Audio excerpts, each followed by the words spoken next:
দিকে দিকে বিডিও অফিসে তাণ্ডবের পর এবার আক্রান্ত মাইক্রো অবজারভার। কুমারগঞ্জে মাইক্রো অবজারভারকে চোর, সেই ভিডিও ভাইরাল হয়েছে।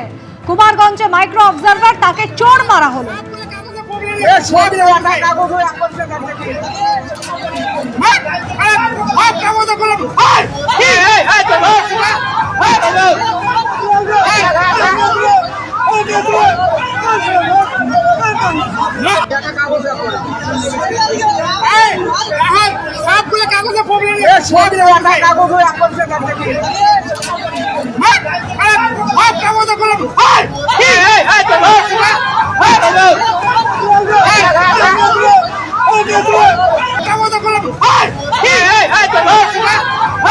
ক্যানিং সন্দেশখালী ছবি আপনাদের দেখিয়েছে, সেখানে কিভাবে এসআইআর এর শুনানি চলাকালীন তাণ্ডব চলে। ফরাক্কার বিডিও অফিস, মনিরুল ইসলাম তৃণমূল বিধায়ক, তিনি গিয়ে রীতিমতো চেয়ার টেবিল ভাঙচুর করা হয়, তার সামনে তার অনুগামীরা ভাঙচুর চালায়, তাণ্ডব চালানো হয় এবং তারপরে এবার মাইক্রো অবজারভার তিনি আক্রান্ত হলেন।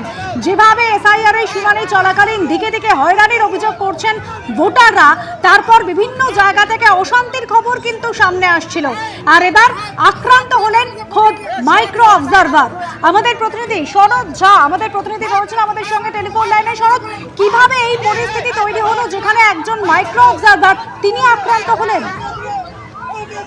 দেখো, যে ছবি ভাইরাল হয়েছে সেটা তো নিশ্চয়ই দেখেছো, যেটা হচ্ছে যে এটা বিশেষ করে যে এসআইআর যে প্রক্রিয়া, সেই প্রক্রিয়াকে বানচাল করার জন্যই কিন্তু একটা প্রচেষ্টা।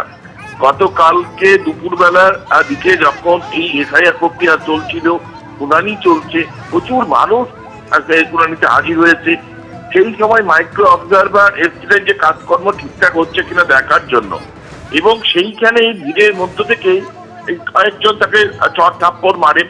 তিনি মারধর খেয়ে অপমানিত হয়ে ভেতরে চলে যান। আর সেই ভেতরে হিসাবে তিনি কিন্তু কোনো পুলিশে অভিযোগ দায়ের করেননি, সেটা নির্বাচন কমিশন উচ্চপদস্থ আধিকারিককে তারা অভিযোগ জানিয়েছেন। কিন্তু এসআইআর প্রক্রিয়া যেমন চলছিল তেমনই চলেছে, যেহেতু কোনো হস্তক্ষেপ হয়নি, এবং সেই ছবি পরে ভাইরাল হয় এবং একটা আতঙ্কগ্রস্ত হয়ে পড়েন এই মাইক্রো অবজারভার। এবং যেটা হচ্ছে পরে বিশেষ করে বিজেপির অভিযোগ যে তৃণমূলের কর্মীরাই কিন্তু এই মারধর করেছে, তারা এই হাইয়ার প্রক্রিয়া বানচাল করতে চেয়েছিল। এবং তৃণমূলের অভিযোগ যে সাধারণ মানুষ তো এই যেটা যে আক্রমণ করেছে, নানা রকম যে হেনস্থা হচ্ছে, মানুষকে হেনস্থা করছে, তাতে করেই মানুষ ক্রমশ ধৈর্য হারিয়ে ফেলছে।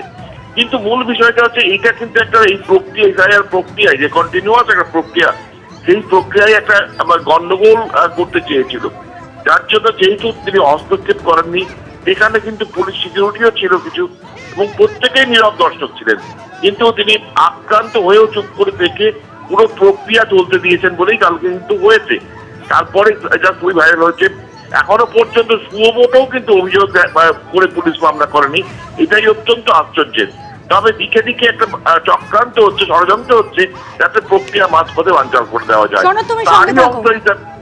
সব করেও শেষ পর্যন্ত শেষ রক্ষা হতে পারছে না। এসআইআর এগোচ্ছে, নতুন নতুন রাস্তা তৈরি করছে ইলেকশন কমিশন যাতে সুষ্ঠুভাবে হয়। তো এখনো মমতা ব্যানার্জির লোকেরা চেষ্টা করছেন এটাকে ভেস্তে দেওয়ার। এবিপি আনন্দ, এগিয়ে থাকে, এগিয়ে রাখে।